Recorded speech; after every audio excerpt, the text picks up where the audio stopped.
back, guys, to another episode of Shades of Reality. On today's show, we have a very, very, very interesting guest by the name of Rance Peters. Rance is an architectural technologist. I got it right. Yeah. Did I get it right? You got it right. Architectural technologist. I've never heard of that. I'm going to say I haven't. But Rance is going to explain. Yeah. There's a difference between about what that is. There's architects, and architects primarily design. In fact, actually, architects are more interested in designing in materials, and now they use those materials to primarily design buildings, but they can use those materials to design anything. Now, the difference between a chartered architect and an architect is that a chartership is that you've gone through your RIBA basically own the name architect. And to be RIBA architect, you've got to go through the levels of chartership, diaries chartership through. You get your degree. After your degree, you've got to do your 2 years of just like diaries. Accountant. Yeah, it's the same as a chartered accountant. You're an accountant, but there's a difference to a chartered accountant. Yeah. Now, the difference is that when you work in big practices will do large multi-storey buildings, can be multi-storey office buildings, can be multi-storey apartment blocks, can be large developments. The developer or the business person will approach an architectural practice who have got a history in designing buildings, and those buildings can be designed over years of time because of years of study. So the architects primarily will spend their lifetime going into designing buildings, concepts for different types of business people or different types of organisations. Now, in that organisation, the lead person will be the architect. And from the architect downwards, you have you'll have a group, you'll have a team around you, and that'll be primarily of architectural technologists that will work around the chartered architect. Now, the chartered architect will get the commission, but primarily won't do the work. We'll hand it down to the architects, the technicians to do the work. Okay. He's got the main person that gets the commission, and that commission is bounced to him. Now, he will then pass it on, like a doctor will give a young doctor the work to do, but then the main doctor will be if there's a problem, you come to the main doctor, but the junior doctor's doing the work. Yeah. Same in architecture. It's the same in every industry, I think. But in architecture, they really do lean on the architectural technologists. Okay. Now, at the time when I left school... I hope you get paid good enough for that. Okay, there's different size of practices, and there's different... All right, then. Different practices pay different amounts of money based on the different projects that you are working on. So the bigger the commission, the bigger the practice, the better the team they've got, the more they can pay.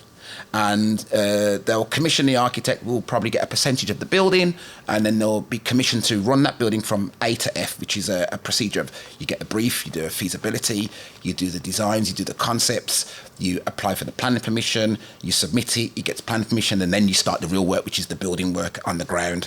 And then you start putting together the documentation. Now you'll do the elevations, the plans, the specifications for the builders. Now, 70% of this work is done before the building even starts.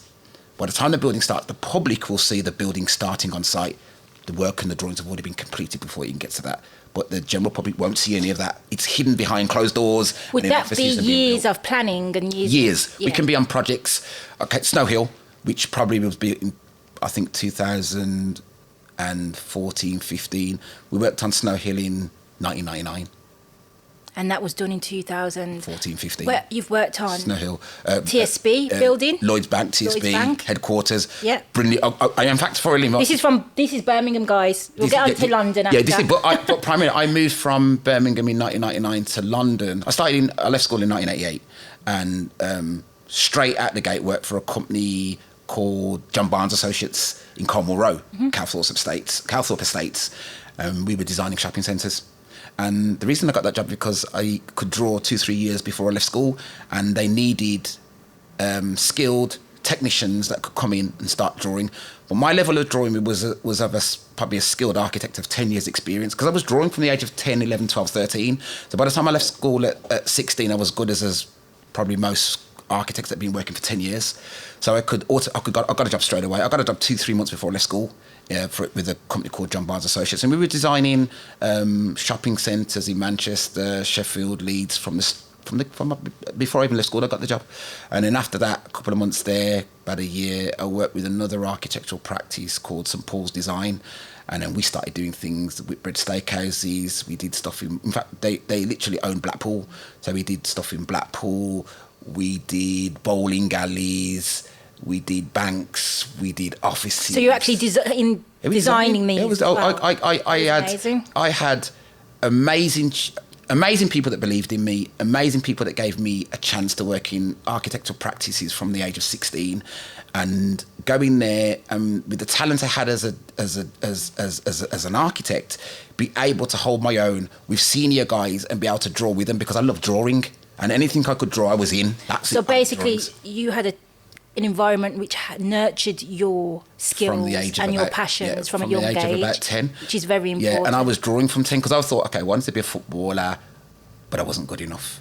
I was quick, and I love football. Like most young boys. Yeah, and everybody wants to be, even now everybody wants to be a footballer. But Footballer, rapper, entertainer. But you was led into those things because the core skill was you're fast, you're quick, you're skillful. We were on the street playing football. So that's what we did. We were on the street playing football all day, from the morning till night, till sun up till sundown. We played football, and then I steered into, at the time, hip hop was taking off in the early 80s. 80s, yeah. And Boogie Down production, and it was Boogie Down, and it was New York rappers, and it was graffiti, and I saw young graffiti artists spraying on walls, and me as a little rogue was out on the street all day long. Got a spray cans with my friends, and we got into spraying on walls and doing graffiti because we copied what the Americans were doing. And we still do. We have the culture still. But we were doing this on sports halls. We were doing this on motorways. We then got into tagging, and we used to tag and spray tag buses and meet with other groups of people around Birmingham, spraying, tagging, and out in our own names. And we were big. We were really, really, really big, and we tagged everywhere. And our school books were just tagged from front to back. And it got me into, strangely enough, graffiti and hip hop got me into architecture in a way where I can, even to the day now, from 88, you can never, from now still, and I'm doing what I was a young kid doing in the like 70s, early 80s to now. I'm exactly doing the same thing I was doing then. Amazing. In fact, no different. In fact, all I've done is hold a pen and draw. And because I was ahead of my time in the drawing, because that's what I used to do, is to doodle and draw. I mean, get people to draw comics for them. I used to draw on walls, draw ceilings, and then when I got into that, that led me into work and allowed me to get the economics to work and get an income from day one. Mm-hmm. And what that did is allow me to work with architects and see how they work on projects, and be involved in projects that I would have never have got in a million years of if I didn't have that talent for drawing. And because I had that talent for drawing and I needed someone to help in their core group and lead their teams up, I was running teams from the age of 18, 19, running teams because of my skill of being able to draw. That was nurtured and brought through then. I've got a lot of friends that were doing other things, and we actually started, a group of us actually started at, when we started at Hall Green in 88, and there was loads of my friends, and they all just wanted it was a YTS at the time, and we started on a YTS, but I'd already had a job. So the minute I got on a YTS, I was given a full-time job immediately, because you've got a full-time job, you don't need to train, you know what you're doing, we're going to give you a job for the get-go. But all my friends wanted a day off to go to college, so we had a day off to go to college. It was just a day off work because we were straight at school, and I was still in that school mindset, but I was working with the big boys. And then from then, I got the day off at college, and it was loads of my friends, and it was predominantly full of black guys, actually, who wanted to be architects. But they wanted to be architects because they could... it was a good career to get into, and we were all into construction. So you was either going to be a bricklayer, a plasterer, electrician, or not even a surveyor, because they wanted working class people doing working class things. So actually, my careers teacher said to me, "Why don't you just be a plasterer?" And he was telling me to be a plasterer, and I'd already got a job as an architectural practice. I'm like, well, you're telling me to be a plasterer. And my dad was a plasterer, so there was nothing wrong being a plasterer. My dad was a plasterer from day one, and I'd worked with my uncles and doing plastering. So I thought, I understand building, but I want to understand the drawing side of it, and I wanted to get into being able to draw the buildings that I was drawing on. And funny enough, within a year of graffitiing on buildings, I was drawing those buildings, and drawing from civil engineering, motorways, shopping centres, all sorts, and it was brilliant. And honestly, from 88 till today, I've done nothing different. Tell us a bit about... I've done nothing different, and I've just been all over, doing everything as a little kid, being a little kid, as a grown man, still having that same thing. Young energy from then, and just, it's not, I can't even call it work. It's more like you enjoy... It's not work. I would have done... This is part of your life. If I wasn't paid to do it, I'd have done it anyway. Yeah. Because that's what I was doing. But I just happened to have a passion, love it, and do it, and then helped me take me abroad. I've done stuff in the West Indies, I've done stuff in London, I've done stuff all over, and purely because I can draw. And even today, when computers have taken over, I still have to do sketches and drawing, and it's led me to do stuff I would have never, ever, ever got in a million miles of if I wasn't have the passion for drawing and do what I love doing and maintain that. And it's all about maintaining what you love doing and keeping on to that. Definitely. And a lot of the guys that I started with that were, they weren't more talented. There's not, because the talent isn't, talent is actually a myth. What talent is that you've got to do 2,000 hours in doing what you love and stick to it. And if you can concentrate and stick to it, you don't actually become talented. You just home in on that skill and you keep doing it. You become a master at it, yeah, and you keep doing it, you keep doing it, you keep doing it until you become good. It's not talent, it's a master at it. It's what you do, you're working on your mistakes. Yeah. And your mistakes, you keep working on. Your mistakes then become perfection. Yeah. Because you realise not what to do, but what you should be doing. If you're learning and reflecting, some people don't learn, some people don't reflect, and put it into practice. So I think that's and what people like to do, they tell when they make a mistake, they hide it. No, when you take a mistake, you're supposed to work on that mistake. Or a lot of them have dealt with a lot of trauma in the past where they've been told they're not good enough. So and a lot of people told, but a lot of people are told that, and it's who they're surrounded by. Listen, we were all told we weren't good enough. Definitely. We're all told we're not. We're all told we're not good enough. We're not going to become this. You as a mindset. It is, but also who's surrounding you. 100%. So you're going to hear these voices that you're not good enough. Yeah. And you're going to hear the voices of you're going to hear the voices that you're not good enough, and you're going to hear the voices of the people that love you, and you've got the people that support you. And it's the overpowering voices that you listen to that are going to guide you. Sometimes the people that are supposed to love you or you expect to love you, i.e. family, friends and stuff, are the people saying that you're not good enough, or are the people that don't. But they can be they a lot of the time mimicking what's told to them. Yeah, no, definitely. It's all part of society's construction. Yeah. And they're not feeling loved. And then they're going to pass on that on love to you. It's generational. And then you, as a group... we normalise it and internalise it. Yeah, because it compacts. It's accelerate, because when things are going bad, they accelerate going bad. Yeah. When they go good, they accelerate going good. Yeah. So it depends what zone you're following. Yeah. But you must... all right, then, by being told you're not good enough, you're going to have to build up a resilience to that. Yeah. And are you going to believe you're not good enough and follow that? Or are you going to believe that, no, I am good enough, because I've listened to the voices of the people that really love you, believe me, and support you, and they're gonna impact on you, and they're gonna steer your life in that particular direction.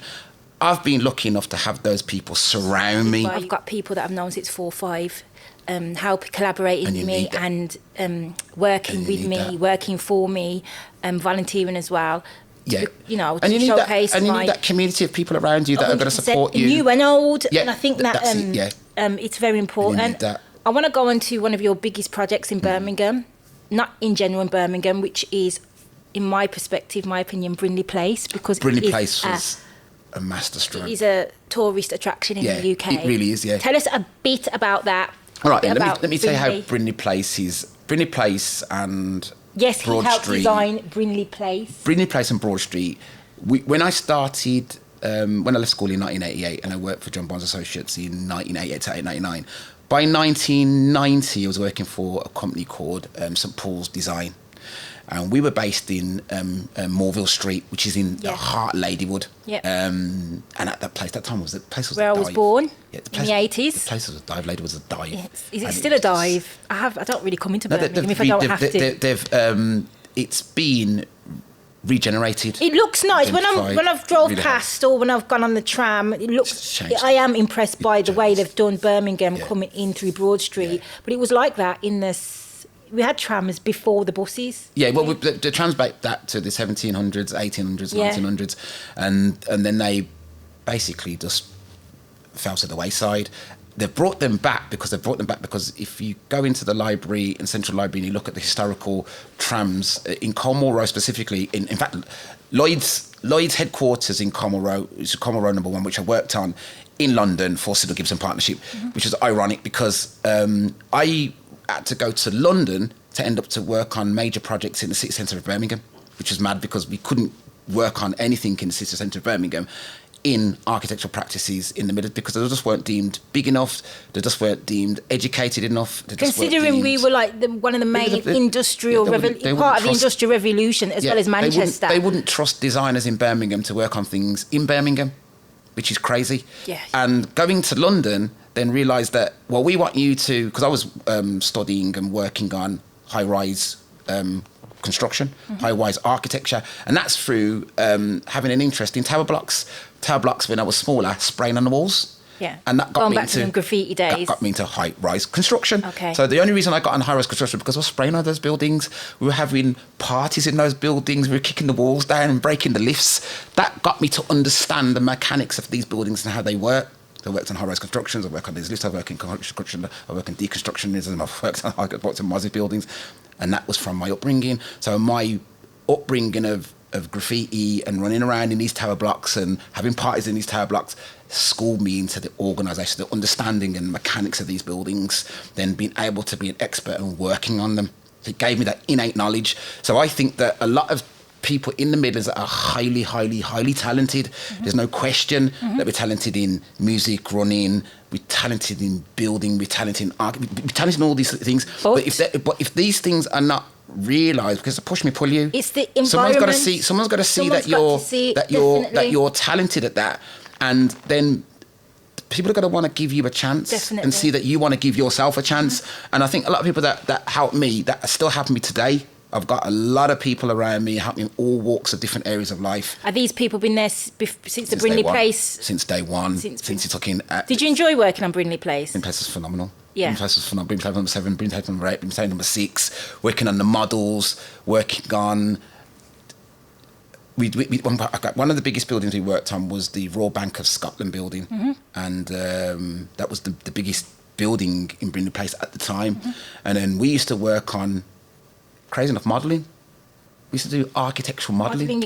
And we modelled these buildings from cardboard drawing sketches, and the sketches led to designs, and the designs led to drawings, the drawings led to computer drawings, and it morphed through the time. And my job was to have a recce on these buildings. So I used to come in and go, okay, Rance, what do you think of this building?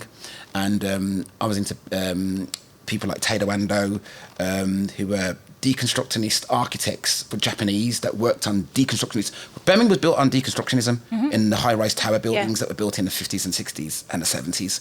And that they were very modern buildings, but that were put in, the immigrants were put in, poor immigrant and working class, but they didn't realise at the time that they were actually highly modern buildings at the time, but they were almost shoved into them. Yeah. And because we were shoved into them at a time where we were kind of really, where first and second generation diaspora, first and second, third generation Windrush, in working class industries where the jobs that we came for, obviously when my dad came to the country in the 60s, he worked at ICI, he worked in factories, he worked at Rover, and a lot of those factories were closing down in the 70s. So the employment levels of black people, in fact, the employment levels of black people in 1972 are better than the employment levels of black people in 2023. Would you say, because of the industrialisation and the industrialisation of the buildings and the industrialisation that has now been moved abroad, and those jobs have moved abroad. So the jobs that we primarily came in Windrush to do are actually disappearing now before our very eyes. And in those buildings that I've worked on, i.e. in Brindley Place or i.e. in Morville Street, are the old industrial buildings that have no use anymore, that are turned now into apartment buildings, that are turned into offices, that are turned into flats, that the banks now have acquired these derelict buildings, these cheap buildings, acquired them, brought them out, and then changed them. So while they've changed them, the era's changed. Now, because we're very working class people, we haven't had time to change with the era that it's changed so quickly. It's changed overnight, and we needed to adapt our education and our schooling and our direction of where we're going and the people around us and where it's heading to go. Because you've got to steer that next generation into where it's going to be, not where it is now. And not where it was before, because it's going to change. And it's going to change, and they're going to employ people like me to change it. Yeah. So that by the time they're changing it, it's moving, and if you're still in the post-industrial way of thinking, you're finished. Because in that new era, it's not for you. Do you think that's where the culture's gone wrong? Because today, what we've had is that we've had big unemployment within the black community as well, especially. But we've not been. We need to be taught for the new industries and where the new industries are going and how we fit in those new industries. Because remember when Windrush came, we fitted into the deconstruction or the demoralisation of the country that was burnt down and smashed from World War II. And then in that colonial era where we were brought in to build the country back, we then moved into the post-modernist industrial era, of which we're ideal for. Yep. But now we're moving into the information age. Yep, age of information. Yeah, and that information age doesn't need the people that work at Rover so much, the people that... Factory workers. You can build a car now with less people. You can Do you build think a car it's more technology-based now? Or you can build a car with robots in the early 80s. And it's changed now, so you don't need so many people to build the same cars anymore, and you can morph that into basically technology.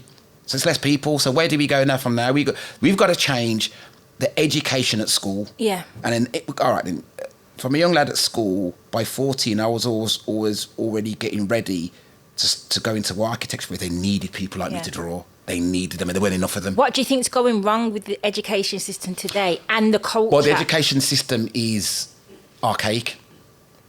And the education system does not prepare you... All right, the education system, at the minute, in schooling, does not prepare you just to be an architect. Mm-hmm. Doesn't even show you how to be one. You can't be one. The people that were around me, showing me the steps to take and navigate through one, I'd have been a plasterer or I'd have been a binman. And there's nothing wrong with being a binman. Mm-hmm. But the binman wouldn't let me design Brindley Place, wouldn't let me design Lloyd's Building, wouldn't let me design Paternoster Square in London, wouldn't take me abroad, wouldn't get me... kids in private school, wouldn't get me to education, wouldn't get me in business, wouldn't get me in banking, wouldn't get me in a lot of things. It would get me as a working class. And that's where I've come from, and that's where I know, and there's nothing wrong with that. No. But in terms of where the country is now at, and tell me where the country's now going, and the high unemployment rates, and the high level of drugs, which is taken over. I mean, you're more likely going to get a young child now come up to me and go, I can be a drug dealer and earn as much as you, as why don't you come to me to ask me how to be an architect? They'll ask me how to be a drug dealer and say, you could be a drug dealer. Well, no, and there's too much of that. No, there's more person. That's part of the culture, though. Where do you think that comes from? Because young white boys are just will be selling drugs and weed. It's a culture, as much as white boys, and much as Asian boys will. But why is that taken over? Why do you want to be a drug dealer more than you want to be an architect? Why do you want to be a developer? Environment, and I think the music and the entertainment and what we're seeing online, our focus, our algorithm promotes that. Most girls want to be influencers, if you want to dress half naked online and express your sexuality, that's up to you. I'm not saying that, it's good or bad. All right then. The young boys want to be hip-hop and chains and... Hip-hop culture is 50 years old. 50 years old. So is the porn industry a bit longer than that as well, isn't it? It's longer. But all right, the hip-hop industry is 50 years old. How many rappers are there? How many rappers are there that have made it and designing big buildings and going on to own record labels? And probably one or two, Snoop Dogg and probably Jay-Z. Yeah. But they own sub-labels. Realistically. They own sub-labels. What about becoming an artist, a singer, songwriter, well, you can be entertainer, actress? All right, then let me put it this way. I love football and I wanted to be a footballer. Or even footballer. And a lot of my friends and peers were footballers. How many are our managers now? How many are coaches? How many are directors? How many are owners of football clubs? What if they don't want to do that or take on that challenge because it's a bit too much? Everybody wants to be a footballer, wants to own his own football club or wants to be the head man, but they don't get that chance because... Do you think? Yeah, they do. Majority of them. They do. No, they all do. You've got a family member who used to play... Yeah. My brother Mark used to play for Aston Villa. He played for England, schoolboy level from the age of...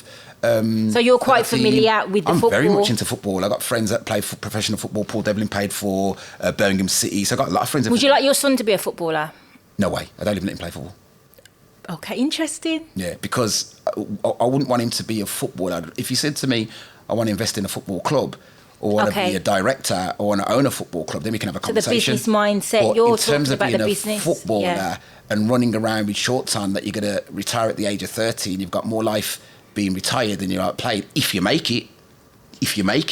And I talk to a lot of ex-footballers because I go to a lot of VIP. I get invited. In fact, funny enough, I get invited to a lot of VIP areas because of football. I've been to Birmingham City, Liverpool, Aston Villa, and I've sat down with a lot of ex-black footballers, that wished that It's all over the country. Manchester, London, Birmingham, Liverpool, and I sit down with them and they think no, I'm a footballer, and I go, no, I'm not a footballer. I goes, but you're in the director's box, and you're in it because I've been invited.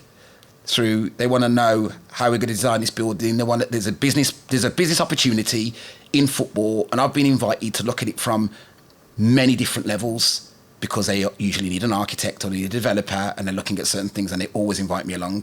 And then when I see then the footballers that are there, and I used to want to be a footballer, and now sitting around the table with the directors, sitting around the table at the at high levels, and they're asking me what they want to do in terms of design, and they're asking me certain things like how you want to get involved in football. It's from a business point of view, and now I'm involved in football from a business point of view, and the footballers that were there are there because I've got the free VIP, and now that on the outside looking in, wondering how are you there, and I'm not, and they're not there, and I'm not a footballer. I'm not into football, but I'm heavily involved in looking at a few football clubs at the minute, and different investment vehicles and different things that are going on. And we've looked at lots of different clubs, lots of different things, lots of designs, and the opportunity of getting out in football now is very, very different to where it was before. A lot of things I'm not really going to talk about at the minute, but we're heavily involved in a lot of things, heavily. And that's not through being a footballer, that's through being involved in architecture and being involved in building has got me involved in areas where I would have never been involved in. Yeah. And I can now talk to these guys at a different level. And they all say to me, I used to watch people like Mark Walters, John Barnes, Bruce Grobbelaar. The legend, and I've sat down and chatted with them, and they're like, wow, you do architecture, wow, you're involved in here, wow. And a lot of footballers have stopped and asked me, are you an agent? Are you? No. I've been asked to come to look at different levels of involvement in the football. And they wanted to get involved in the other side, because what parts of football, football is now a business. Yeah. That has captured footballers to play football for the business. Yeah. And the football part of business is only one part of the business. I sat down with the old bank. We've got into football now. We've come away from architecture. Well, architecture involves in everything. Yeah. As long as it's a building, and you're going to spend all of your life in a building, between coming out of the car and going to another building, in a building. So all your life will be spent in a building.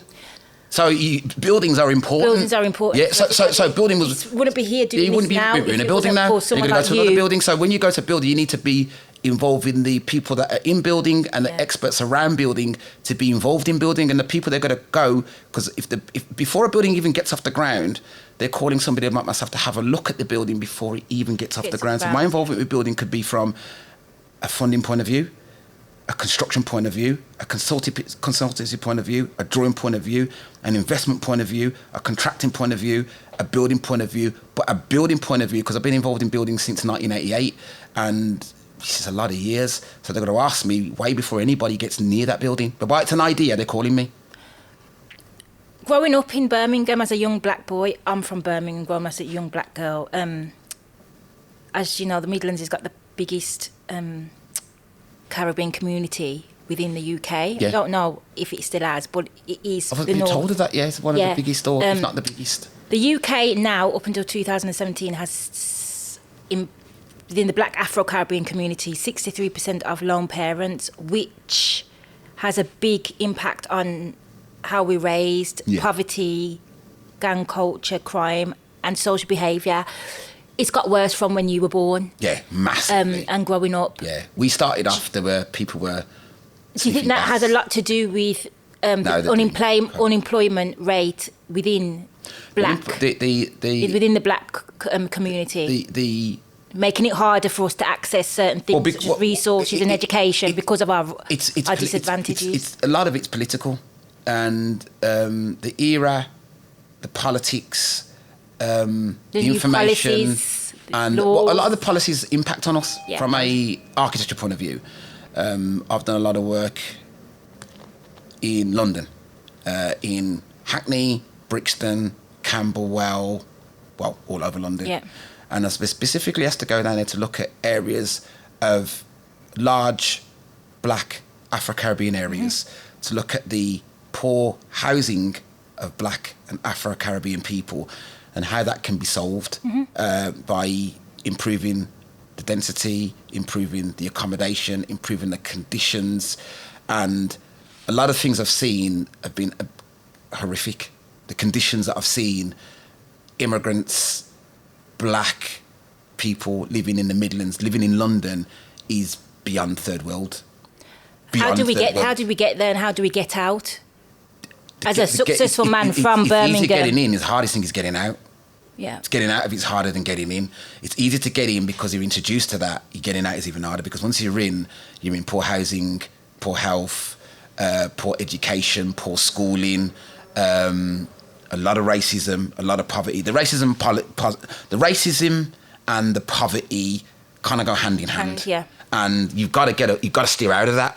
You've got to get people that are going to be around you, dragging you out of it, if not pulling you out of it. Because you can't be told, oh, it's good and this is better for you. You've got to be dragged out, literally. And you need to have people around you that are going to help you. Saying that, American economists by the name of Walter E. Williams and Thomas Sowell, one of my favourites, they were brought up in 1930s Harlem, no hot water, no heating, in poverty, but they've got into becoming, one of the most influential and popular black economists today. Yeah. Read a bit about him. They think it's a mindset. They think it's an environment. They say the odds are against us. They are because your environment will impact on your thinking. Yeah. It will impact on your direction, your behaviour. He was brought up in poverty. His family never had no money, but they believed in him. That's something you said earlier. It wasn't about the materialism they had. For instance, it's about the belief and the nurturing. You could live in Hackney on the Rivermead estate, and you could have applied for a job as an architect. Yeah. In architectural practice, I've worked in London, and they'd get your CV, look at it, and go, Hackney, let's throw it away. There's all name biases. I've been a victim of that. My name's unusual. I've worked in practices, and I've been around a lot of people that have helped me and steered me and guided me, and I have sat and recruited and sat down with recruitment teams and HR, and they've seen where the CV has come from, and you ain't getting that job. Yeah. How do we? You ain't getting that job. How do we? It ain't getting looked at. How does because the HR person doesn't believe that people from those areas can be applying for the job. So how do we fight through that discrimination? Well, how do we prove ourselves to? Well, that discrimination is in all forms, and is a gene, and it ain't going anywhere. No. Now, what you've got to do is that it takes then communities have got to look inward, and they've got to look inward and got to look at where the talent is, because the talent is undoubtedly there. It's not a question. It's an answer. Yeah. It's there. But if that talent doesn't get realised, and nurtured, that talent doesn't get, because a lot of youngsters come to me and they want to get into the industry, but they haven't got the dedication. And I think we need more youngsters getting into being in political power, being involved in the buildings, not involved in just sitting in there and holding meetings, being ownership. So we need to focus our attention. You'll go on a lot of building sites now, and I've gone on a lot of building sites, and it is spot the black. Fact.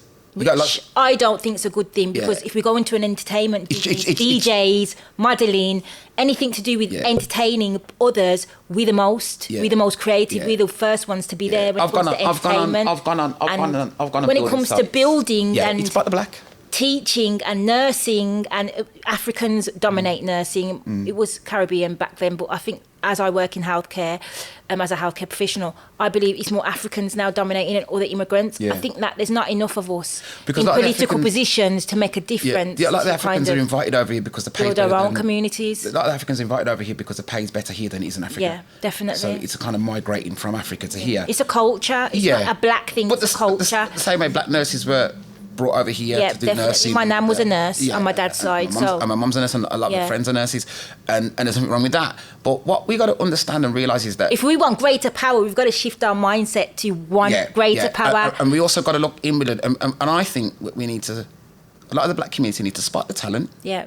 They need to nurture that, find where that talent is. Without being biased, there's a lot of bias. Yeah, I think that comes with just human nature, though. Put that talent in the right direction. Yeah, definitely. Because if that talent is not put in the right areas and in the right direction, it's not going to help them. No. It's not. Or the generations to come. Right. It's not going to help you, yourself. It's not going to help the circle around you. It's not going to help the community, and it's not going to help wider culture. No. And it's not going to help the wider country. Yeah. So by the country, ignoring that talent, the country's worse off, number one. The person is worse off, number 2. The culture's worse off, number 3.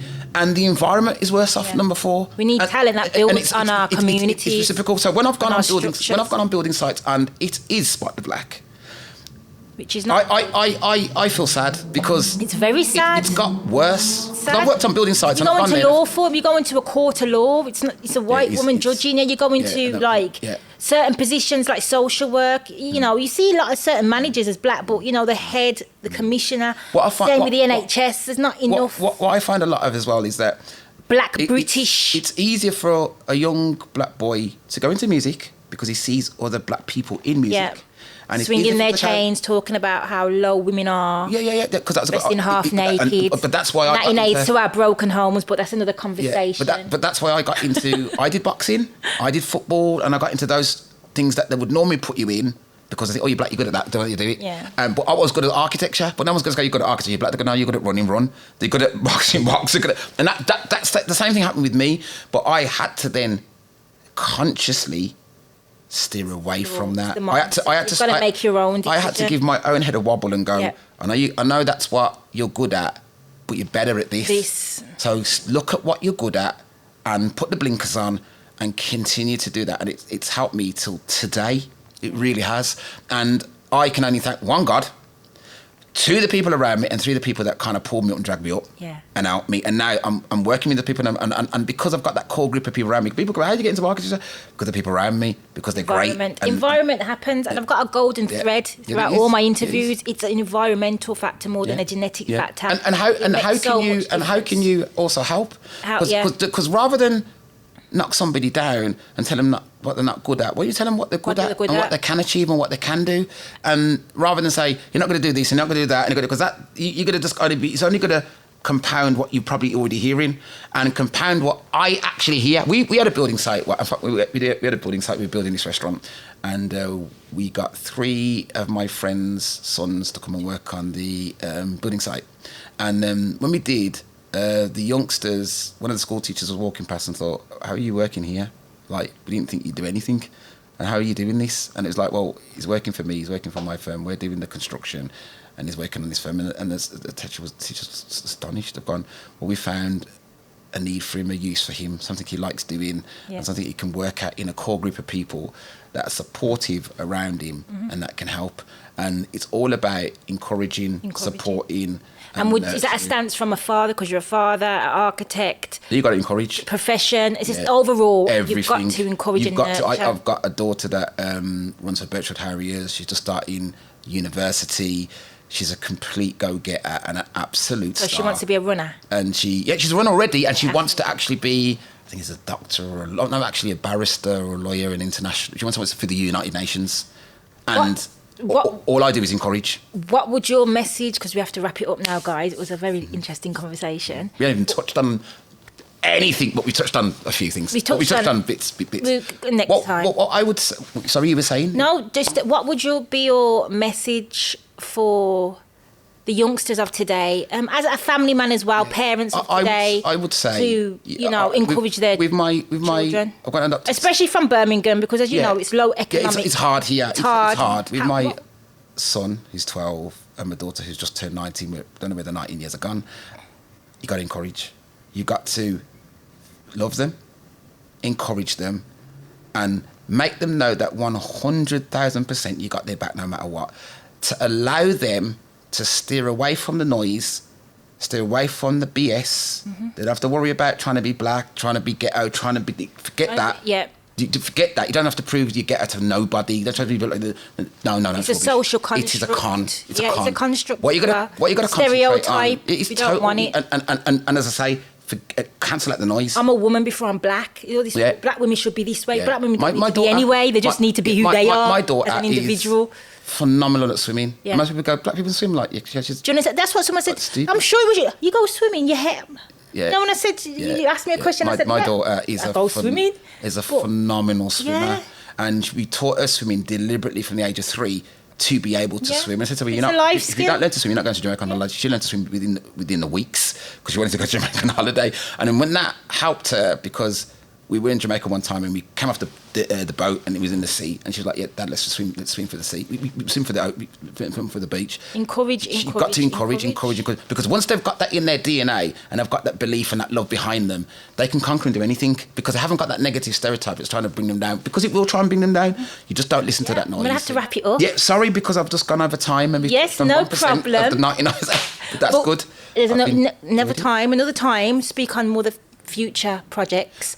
I'd just like to shout out to company in South London, The Green Print, www.thegreenprint.co.uk. They specialise in exterior and interior maintenance on property and all of a niceness. So if you want to go online and get to them, Instagram as well. There's loads of others that I can't mention them right now off the top of my head. Too many to go into, but yeah. Encouragement. They're based in South London, www.thegreenprint.co.uk. Thank you, Rance, for sharing your experiences and your expertise and profession with us. And hopes it will inspire other young people, especially from black community, to be involved in creating and sustaining in the creative and having power. In the creative industries, do what you're good at. Keep focused. Keep determined. Surround yourself with good people. Don't listen to any of the noise, and you continue on and prosper, and just listen to the prosperity and the good, because it's there to take. It's there. Like, if you don't do it, you're not going to get it. But if you put yourself out there, there's too many things out there. There's too many opportunities. Block out the noise and starve your distractions in 2023. That's what I say. Thank you. Thank you, guys.